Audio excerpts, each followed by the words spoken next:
John Belushi died today at 33 years old. John Belushi era um gênio da comédia. O John era um daqueles caras que quando subia no palco, você morria de rir. Seus personagens em O Clube dos Cafajestes e Os Irmãos Cara de Pau se tornaram ícones. O John era incrível, todo mundo concorda. As pessoas quebravam portas só para ver o John Belushi. Ele adorava deixar as pessoas felizes. Mas em 5 de março de 1982, John Belushi foi encontrado morto. Belushi died in a bungalow at the Chateau Marmont Hotel in Hollywood. As pessoas diziam que o John Belushi vivia uma vida intensa. Mas será que esse apetite lendário pelo excesso como uma estrela de rock era mais do que um mito? Autópsia de famosos. John Belushi. O Dr. Michael Hunter é um médico legista mundialmente famoso. Ele realizou mais de 4.000 autópsias com o objetivo de entender a causa da morte. Hoje, ele é o principal médico legista de uma das maiores cidades dos Estados Unidos. Eu estou com o relatório da autópsia do John Belushi. Com as informações que estão aqui, eu posso montar um quadro dos últimos dias, horas e minutos dele. Então eu serei capaz de determinar a causa exata da morte desse jovem e talentoso comediante. Segunda-feira, 22 de fevereiro de 1982. John Belushi esteve isolado no Hotel Chateau Marmont em Hollywood durante... Após sua ascensão imediata à fama, Belushi, aos 33 anos, enfrenta um dilema. Seu último sucesso, Os Irmãos Cara de Pau, foi lançado há 2 anos. Desde então, ele fez apenas 2 filmes, ambos desastres de bilheteria. A Paramount Studios concordou em dar uma última chance a John. E ele negociou um contrato que lhe dá controle total para reescrever um filme que ele intitulou Noble Rod. Enfim, o roteiro está completo, semanas antes do prazo, e pronto para ser lido pelos executivos da Paramount. Certo de que finalmente está com um sucesso em mãos, John Belushi volta para casa em Nova York para comemorar com a esposa. Oi! Tava com saudade? Sim. Ele possui apenas 12 dias de vida.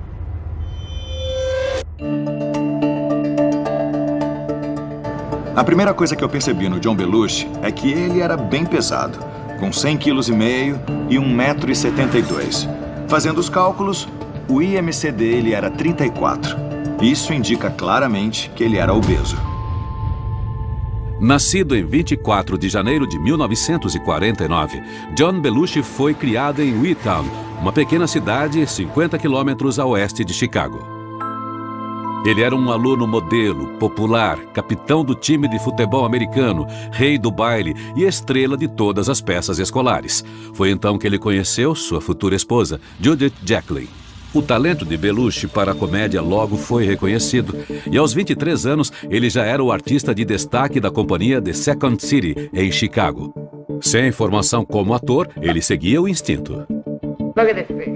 O John era uma pessoa muito intensa. Ele era extravagante, às vezes um pouco bruto. E tinha a reputação de ser muito ousado. Em 1975, quando a rede NBC estreou um novo programa de comédia nas noites de sábado, Belushi foi chamado a Nova York para um teste. O humor autodepreciativo de John e seu talento para imitações fizeram sucesso com os produtores. Adorado tanto pelo público quanto pela crítica, ele logo se tornou parte indispensável do elenco do Saturday Night Live. O John Belushi foi uma revelação no Saturday Night Live. De repente, ele estava influenciando toda a consciência americana. O John foi fundamental para o Saturday Night Live. Ele sabia retratar o estúpido, o idiota e até o grosseiro, entre outras coisas. Mas ele era uma pessoa realmente inteligente. Ele não era só um cara gordo e bobo. Eu percebi pelo relatório uma cicatriz no joelho esquerdo. E o local dela indica que ele fez uma cirurgia na cartilagem daquele joelho. Em 1977, realizando um esquete em uma universidade, Belushi caiu e sofreu uma lesão dolorosa. Ele precisou de uma cirurgia emergencial para restaurar a cartilagem do joelho. Mas após algumas semanas de descanso, o joelho se curou.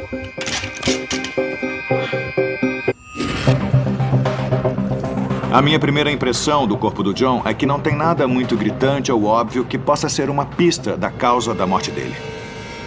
Mas eu tenho 24 páginas para examinar. Como este ator, que um dia já foi atleta, acabou morrendo aos 33 anos com o corpo muito maior que o tamanho comum. Pelo relatório da autópsia, ele não tinha nenhum problema relacionado com a glândula adrenal, a tireoide ou a pituitária. Então, nesse caso, a obesidade não é decorrente de uma anormalidade nas glândulas. Pode ser devido a um estilo de vida excessivo. O John tinha um grande apetite. Até a maneira como ele comia era exagerada. Ele se entupia. A comida nunca era o suficiente. Se tinha donuts, ele queria todos. Se tinha mel, ele logo pegava. Uma das constantes que nós vemos na vida do John é o excesso. Pessoas que comem em excesso fazem isso como um mecanismo para lidar com dificuldades, para se aliviar. E isso, com certeza, se aplica ao John. A obesidade afetava o coração dele, fazendo com que ele tivesse que trabalhar mais para bombear o sangue através do corpo, resultando em hipertensão. Isso pode levar a uma parada cardíaca e a... Mas eu acho improvável pela idade e pelo fato dele só ter 100,5 kg que esse seja o único motivo de sua morte. Mas a obesidade trouxe outro risco oculto. O relatório da investigação mostra que foi encontrado Actifed no local da morte. É um descongestionante bem forte. Eu não sei por que o John usava isso. Talvez fosse sinusite.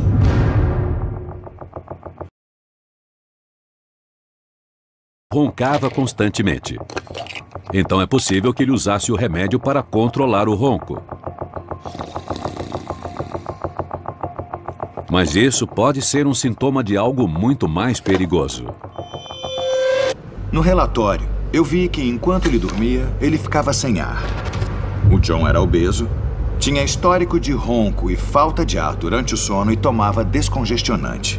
Tudo isso sugere que ele poderia ter apneia do sono. A apneia do sono consiste em períodos durante o sono em que o indivíduo perde a respiração. Ela pode ser muito perigosa e causa muito estresse ao coração. Isso pode levar a várias complicações, resultando em uma parada cardíaca repentina. Durante o sono, os tecidos e músculos na garganta relaxam e se estreitam. Quanto mais obeso é o indivíduo, mais flácidos os tecidos se tornam e as vias respiratórias podem se fechar completamente. Com o tempo, o aumento de dióxido de carbono na corrente sanguínea provoca uma reação inconsciente e a pessoa acorda ofegante. Quanto mais isso ocorre, maior o risco de insuficiência cardíaca. John corria um risco grave de ataque cardíaco sem que ninguém soubesse. Mas a apneia do sono é uma ameaça a longo prazo. E como ele ainda era bem jovem, eu acho que a causa da morte está em outro lugar. A morte de John não parece estar ligada à sua obesidade. Mas existem outros sinais de um estilo de vida excessivo que pode ter destruído sua saúde. Quarta-feira, 24 de fevereiro, 10 dias antes da morte. John sai em Nova York com sua esposa Judy e Dan Aykroyd. John e Dan são grandes amigos há mais de 7 anos, desde que trabalharam juntos no Saturday Night Live.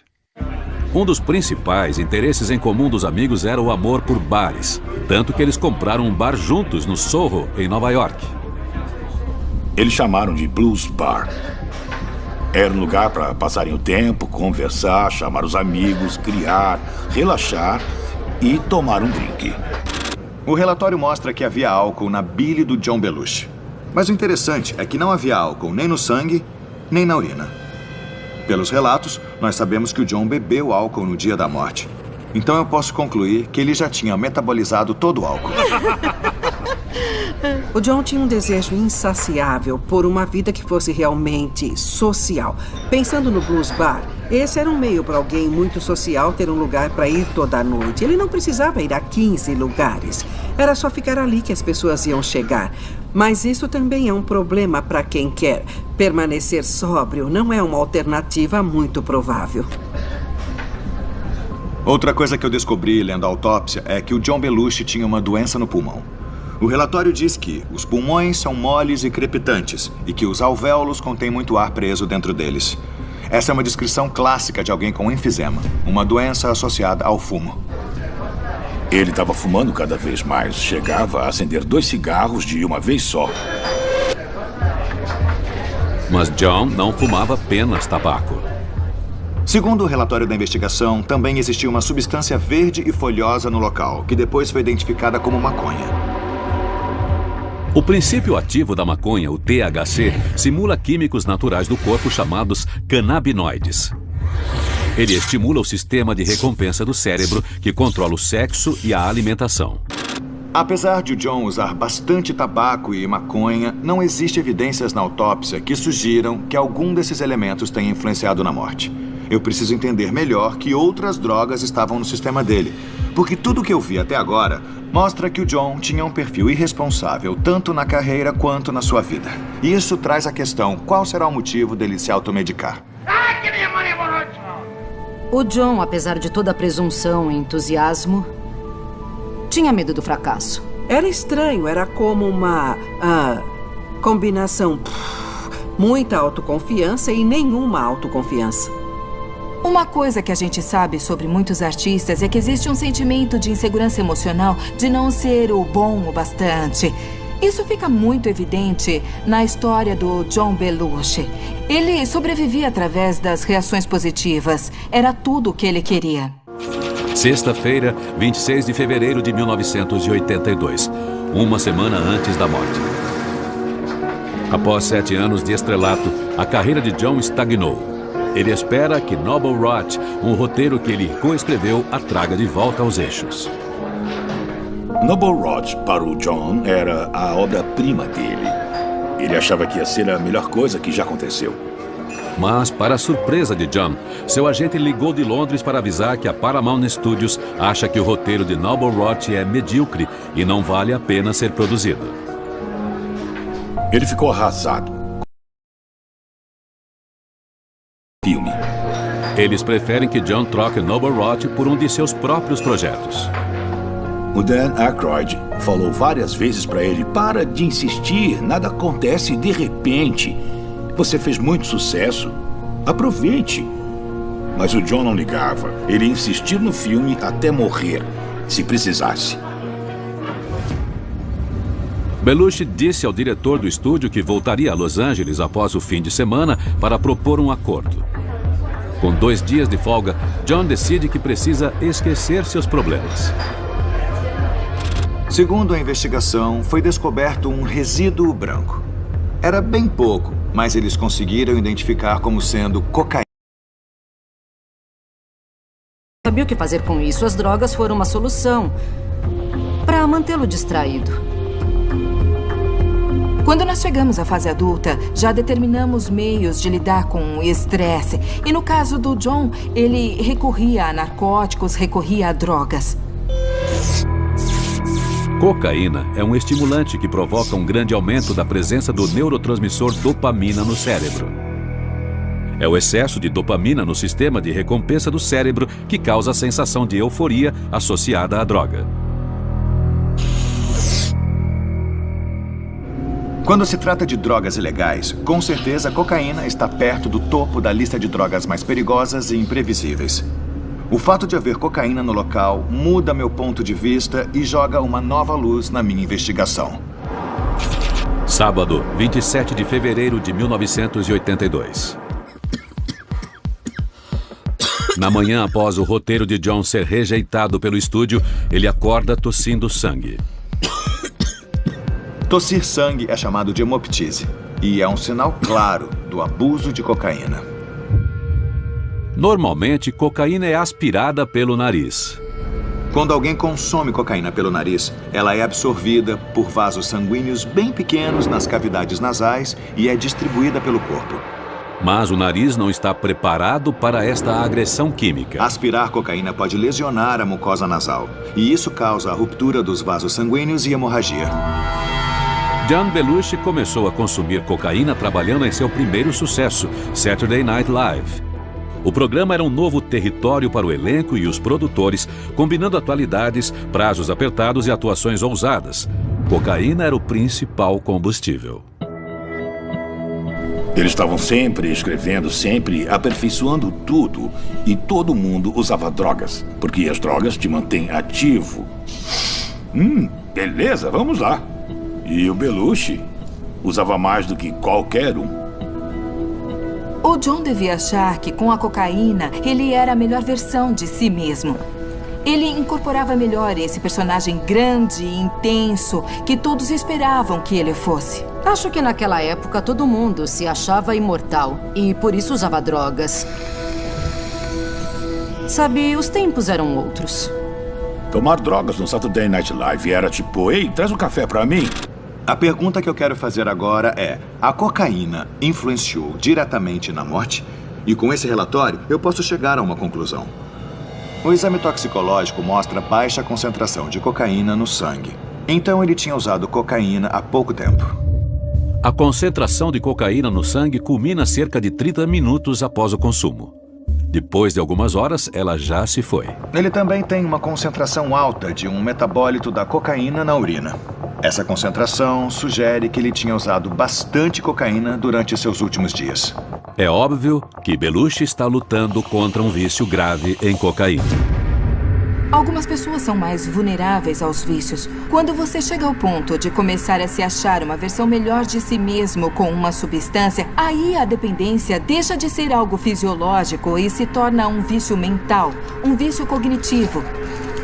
E é sempre muito mais difícil se livrar disso. Em 1979, Belushi decidiu tentar se livrar do hábito. Seu filme O Clube dos Cafajestes foi um sucesso e a banda The Blues Brothers, liderada por Belushi e Dan Aykroyd, está pronta para sua primeira e muito esperada turnê. John está decidido a não desperdiçar a oportunidade. O próprio John estava ciente que usava muita droga e que não devia por causa do trabalho. John disse à banda que todos, incluindo a si mesmo, não poderiam consumir drogas durante a turnê. Quando John Belushi saiu em turnê com The Blues Brothers, ele realmente estava tentando mudar de vida. Inesperadamente, John encontrou motivação para abandonar as drogas. E a turnê do The Blues Brothers foi um sucesso estrondoso. O fato de que, com tudo aquilo acontecendo, ele conseguiu não consumir nada é uma prova de força desse homem, do desejo genuíno dele de querer largar completamente todas as drogas. Belushi estava bem e continuou livre de drogas em seu filme seguinte, Brincou com Fogo, Acabou Fisgado. O papel principal nesta sensível comédia romântica foi um desvio radical para John, que estava desesperado para ser levado a sério como ator.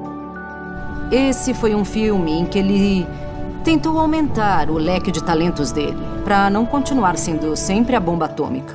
Antes das filmagens, a atriz clássica Blair Brown estava preparada para o pior. Antes de encontrar o John, eu já conhecia bem ele e estava com medo. O John não tinha muita reputação como ator, então eu fiquei em dúvida se ele ia conseguir dar conta daquilo. John até contratou um personal trainer para moldá-lo à imagem de um herói romântico de Hollywood. O meu trabalho era treinar e manter o John em forma.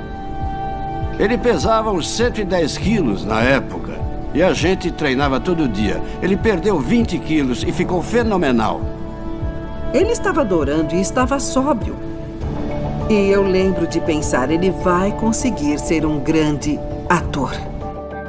Mas o novo Belushi, mais contido e mais magro, não chamou a atenção da audiência e o filme recebeu críticas desfavoráveis. O que eu me lembro do Brincou com Fogo, Acabou Fisgado é que o filme foi muito mal. Todo mundo achou o filme fraco e sem graça. E alguém disse, sabe o que foi? A falta de drogas. Sabe? Eu não sei porque deu errado, mas deu. I liked it. I wasn't concerned about losing any fans. I mean, I might lose a few people who do angel dust and stuff like that. That crowd might be gone.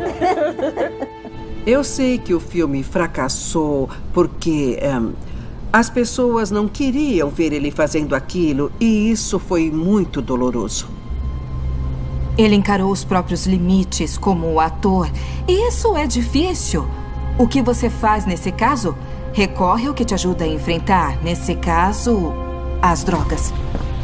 O John estava com tudo a favor dele. ele estava em forma. O problema é que depois que o filme acabou, ele voltou para Nova York e tudo acabou.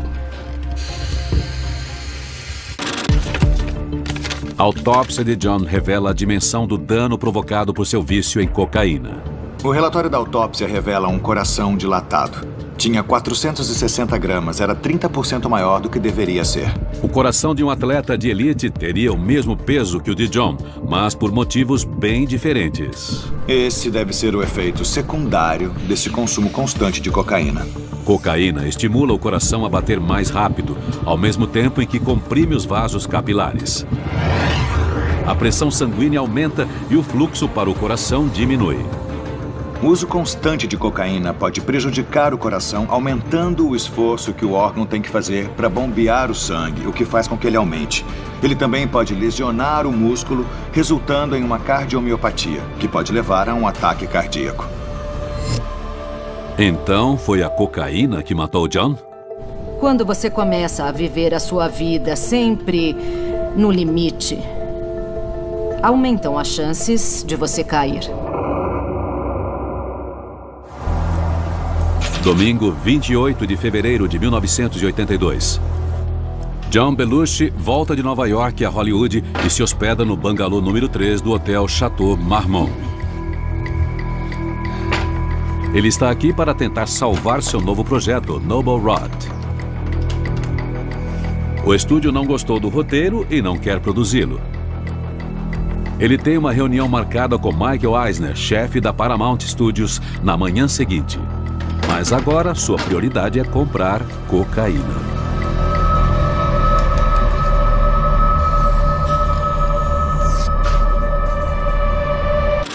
A pergunta que eu faço agora é: a cocaína influenciou diretamente na morte?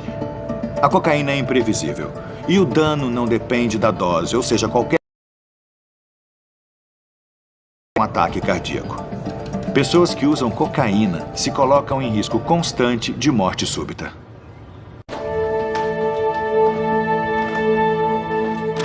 Segunda-feira, 1º de março de 1982. Após apenas algumas horas de sono, é hora de John fechar um acordo para salvar sua carreira. Até então, a carreira dele foi boa, mas ele precisava de um sucesso. Ele estava num momento em que tudo poderia ir por água abaixo. O chefe da Paramount, Michael Eisner, faz sua proposta. Se Belushi concordar em abandonar o roteiro de Noble Rod, o estúdio irá garantir um papel de destaque em Joy of Sex, uma comédia erótica em que Belushi essencialmente repetiria o papel de Bluto de seu primeiro sucesso, O Clube dos Cafajestes. O filme foi uma comédia mundialmente popular em 1978.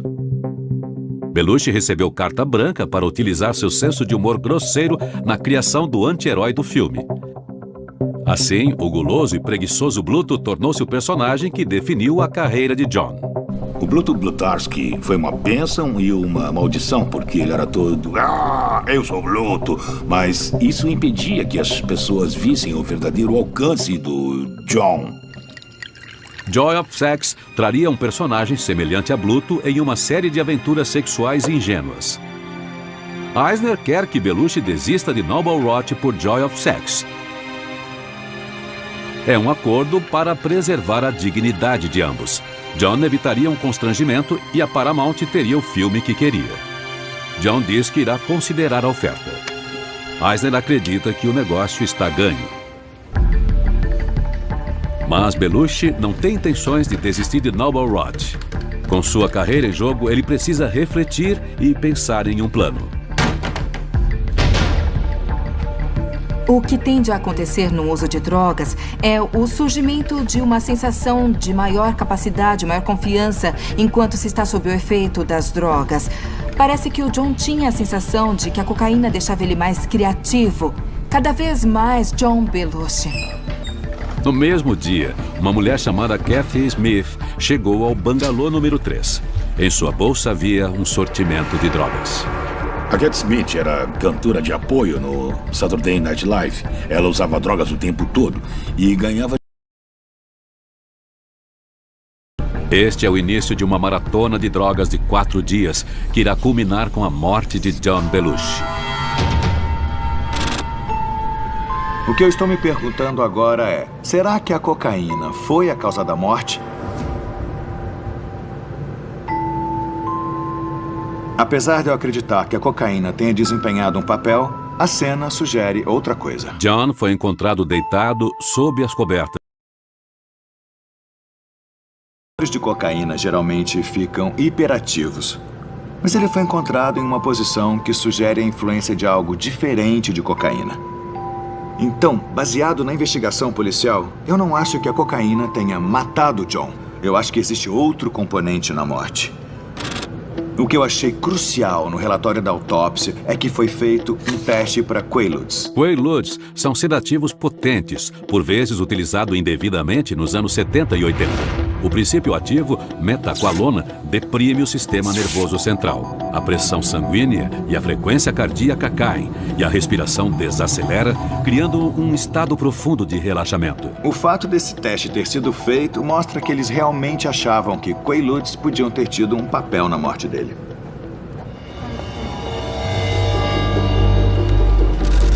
Cinco anos antes. Judy, a esposa de John, fica tão preocupada com a saúde do marido que em novembro de 1976, ela insiste que ele faça um exame físico em que John lista todas as drogas que utiliza. Além de fumar 3 maços de cigarro por dia, ele admite usar cocaína. Então ele diz ao médico que está viciado em Quaaludes. Não me surpreende que ele usasse Quaaludes como sedativo. Eles combatiam o efeito da cocaína para que ele conseguisse dormir. A questão é que surge um ciclo vicioso em que a pessoa tem que tomar sedativos para dormir, mas também estimulantes para acordar. E eu acho que no caso do John Belushi, esse era o grande problema.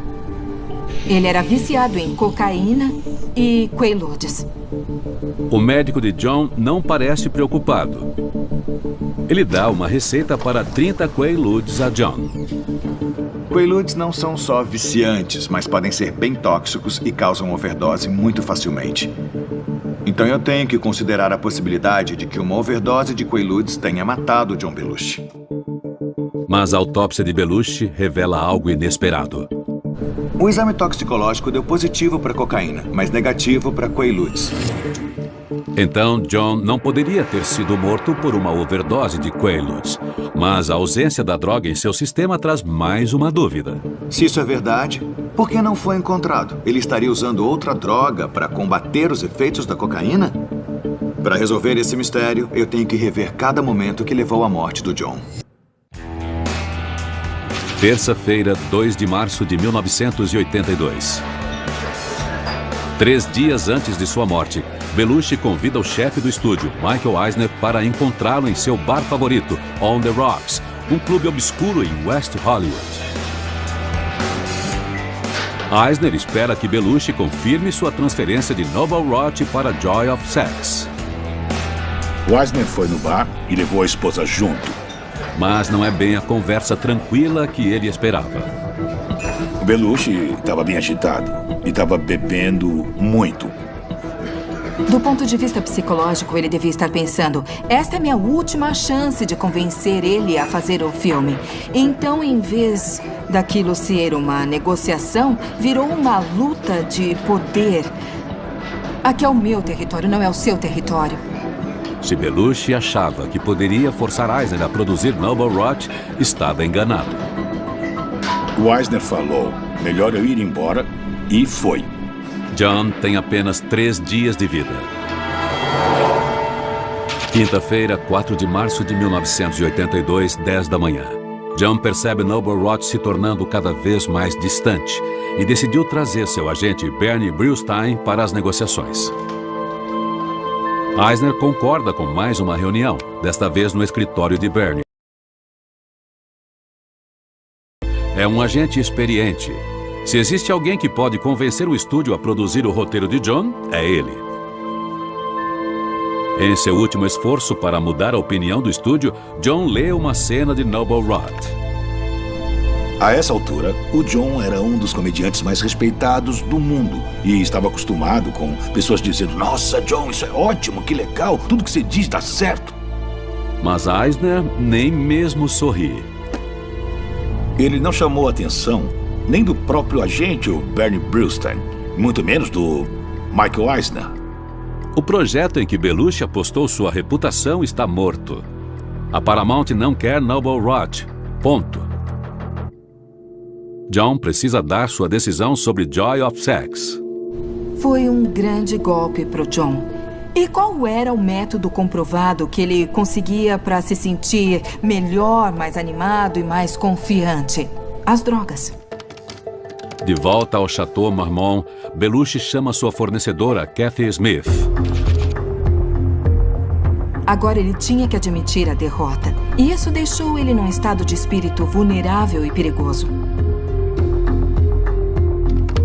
Após uma semana lutando para salvar seu filme Noble Rot, John liga para a Paramount Studios e concorda em seguir com o plano e atuar em Joy of Sex. Noble Rot acabou e o Dr. Michael Hunter descobriu a dimensão do dano causado pelo colapso dos planos de John. Examinando o relatório, eu encontrei várias marcas de agulha na altura dos cotovelos. Isso muda tudo. Quer dizer que ele aplicou drogas ilícitas direto nas veias. John se expôs à atividade mais arriscada do submundo das drogas com a ajuda de sua fornecedora, Kathy Smith. A Cat, então, aplicou a droga num amigo dele. Então ele disse: "Ei, você pode fazer isso em mim?" E ela disse: "Claro."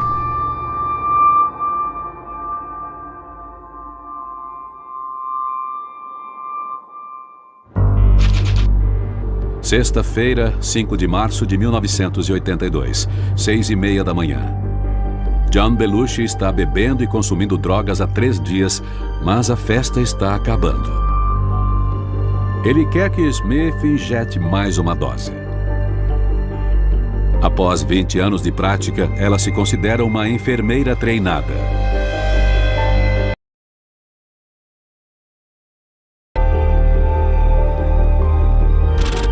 O motivo das injeções serem na metade do braço é exatamente porque a área é de fácil acesso e as veias são bem mais superficiais, o que facilita a injeção das drogas diretamente nos vasos sanguíneos. E é isso que está na autópsia, marcas de agulha nos 2 braços. Esta é a última injeção. Ele toma um banho e sente frio. Então Smith o cobre. Às 8h30 da manhã, Kathy Smith pede o café da manhã. 9h30 da manhã. Após ouvir um chiado estranho vindo do quarto de John, Smith o acorda para saber se ele está bem.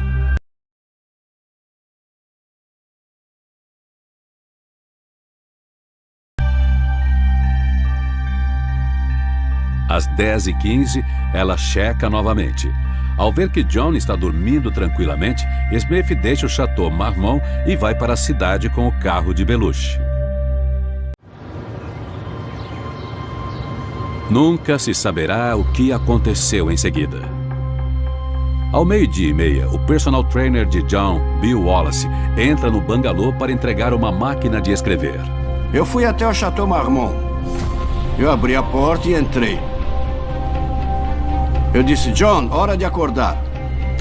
Eu olhei no quarto e vi o John. Ele não se mexia.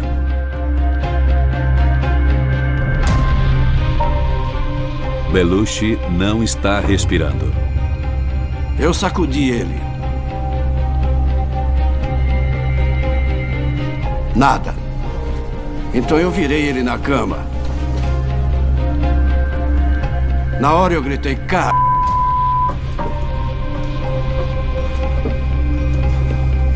Então eu tentei fazer reanimação cardiopulmonar.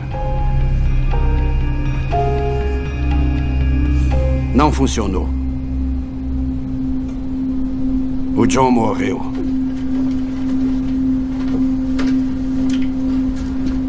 John Belushi died today at 33 years old. Belushi died in a bungalow at the Chateau Marmont Hotel in Hollywood. Um amigo meu ligou e disse: ficou sabendo do John? Eu lembro de ficar em estado de choque. Foi realmente muito triste. Foi trágico e inesperado, porque o John Belushi parecia uma pessoa indestrutível. Por outro lado, a segunda coisa que eu pensei foi, olha, não é de surpreender.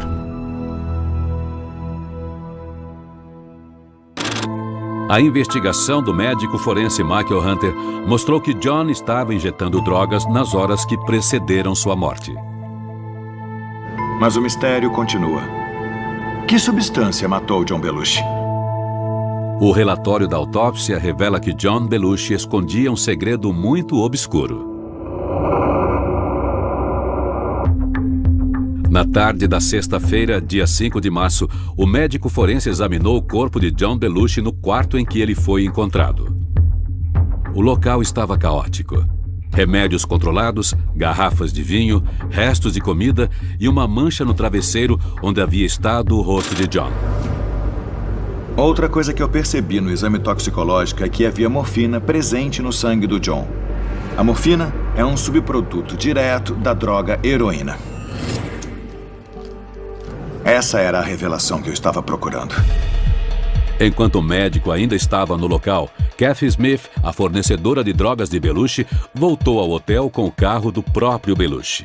Ela foi detida imediatamente.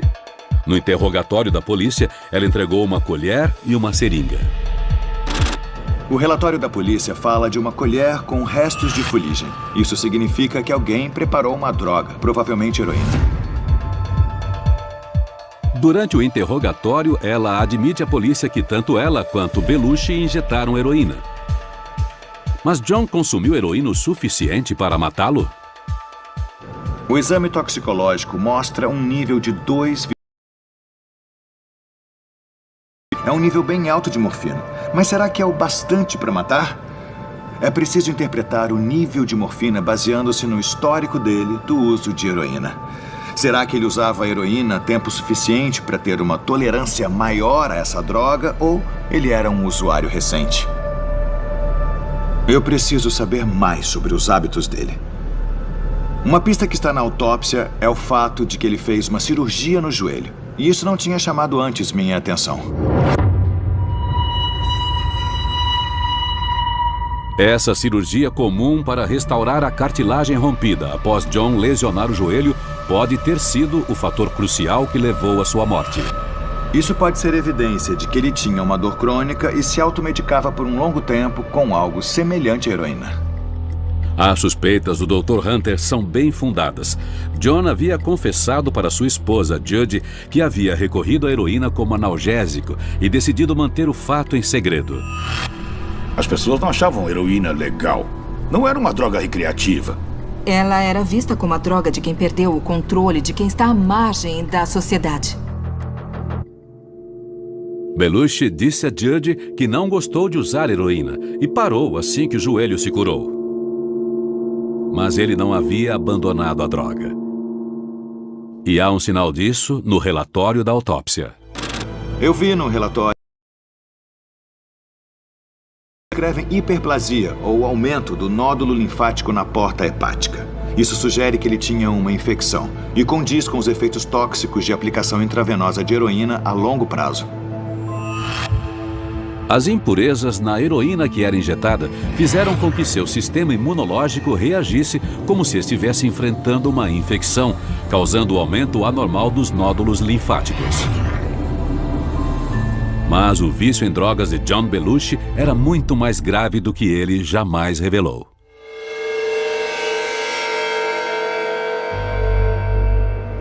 O detalhe crucial que eu vi nesse relatório de autópsia é o fato de que ele não só tinha marcas de agulha, como essas marcas foram testadas e eles encontraram heroína e cocaína nas amostras, indicando que ele usou as duas drogas ao mesmo tempo. Essa era a peça que faltava. Uma injeção de heroína e cocaína aplicada na veia é chamada de speedball. As duas drogas, cocaína e heroína, misturadas na mesma seringa e injetadas ao mesmo tempo, caracterizam um speedball. Usuários de drogas fazem speedballs porque eles podem causar o estímulo e a euforia da cocaína sem ter os efeitos sedativos da heroína. Kathy Smith admitiu ter injetado 20 speedballs em John. Claro que speedballs são muito perigosos e o John estava se arriscando. Após examinar todas as evidências na autópsia de John Belushi, o Dr. Michael Hunter pode finalmente deduzir como foram os últimos momentos de John. Às 6h30 da manhã, Kathy Smith aplica sua última injeção em Belushi. Quando John injetou as duas drogas, cocaína e heroína, elas afetaram o corpo de dois modos. A cocaína afetou o coração do John, aumentando a frequência cardíaca. E a heroína afetou o cérebro. Ela suprime a função da respiração. Continuou bombeando sangue para os pulmões. Só que os pulmões não estavam funcionando adequadamente para permitir a circulação, o que causou um edema pulmonar, a acumulação de fluido nos pulmões, o muco que foi encontrado nas vias respiratórias e no nariz. A oxigenação do cérebro diminuiu. E foi essa falta de oxigênio no cérebro que resultou na morte. No fim das contas, podemos considerar que a causa da morte foi o vício em heroína. Em 1986, Kathy Smith foi condenada por homicídio involuntário e sentenciada a 15 meses de prisão. Ele se foi muito cedo.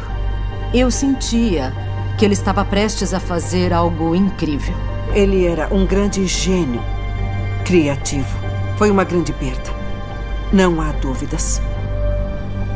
O John Belushi jogou com a morte naquela noite e ele perdeu. Versão brasileira Vox Mundi. Potato.